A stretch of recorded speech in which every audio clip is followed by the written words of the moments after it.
A UN refugee camp in Jordan. Christian Syrian refugees tell us they have been blocked by Muslim UN officials from living in these camps or getting any help whatsoever. One of them, Hassan, a Syrian convert to Christianity, told us in a phone call, Muslim UN camp officials knew that we were Muslims who became Christians, and they dealt with us with persecution and mockery. They didn't let us into the office. They ignored our request. Hassan and his family are now in hiding, afraid that they will be arrested by Jordanian police or even killed. There is clear evidence of discrimination by the United Nations Refugee Agency in Jordan against Christians. And it's part of the reason that while tens of thousands of Syrian Muslim war refugees have been settled in the United States and Britain, less than 1% have been Christian. And the two governments that could stop this persecution of Christian refugees, the U.S. and Britain, have done little to nothing about it. Christian refugees in the Middle East have been persecuted, ignored, and finally forgotten by Western governments.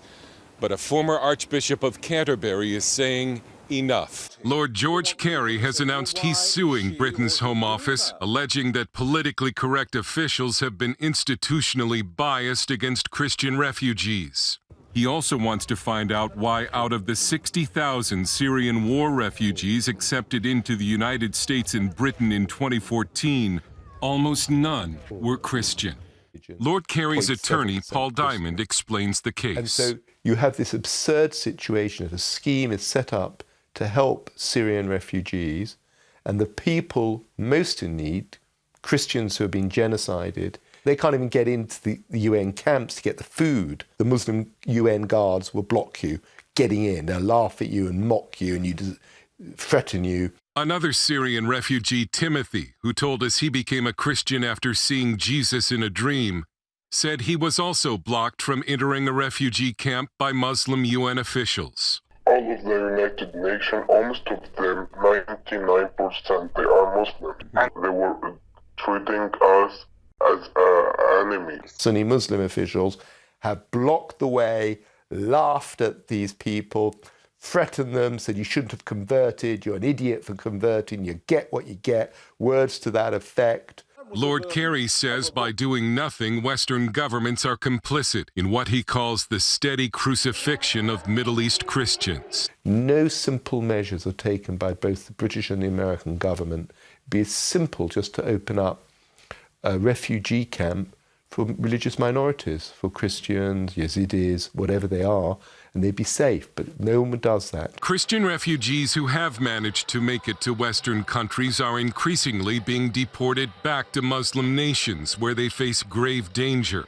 Swedish attorney Gabriel Donner, who represents Christian asylum seekers, says Sweden is now deporting up to 1/3 of Christian refugees back to Muslim nations, where they're likely to be imprisoned or killed. One of those Christian refugees now facing imminent deportation is Iman Amir Arang from Iran, shown here with members of his church in a foot washing. He says Swedish officials either did not understand or care about the evidence of his Christian faith. So many atheists living in Sweden or are from Sweden, so they can't believe in somebody that believes in God. Just because they don't believe in our Lord, they don't trust anybody else to believe in the Lord either. They don't understand the message in the Bible.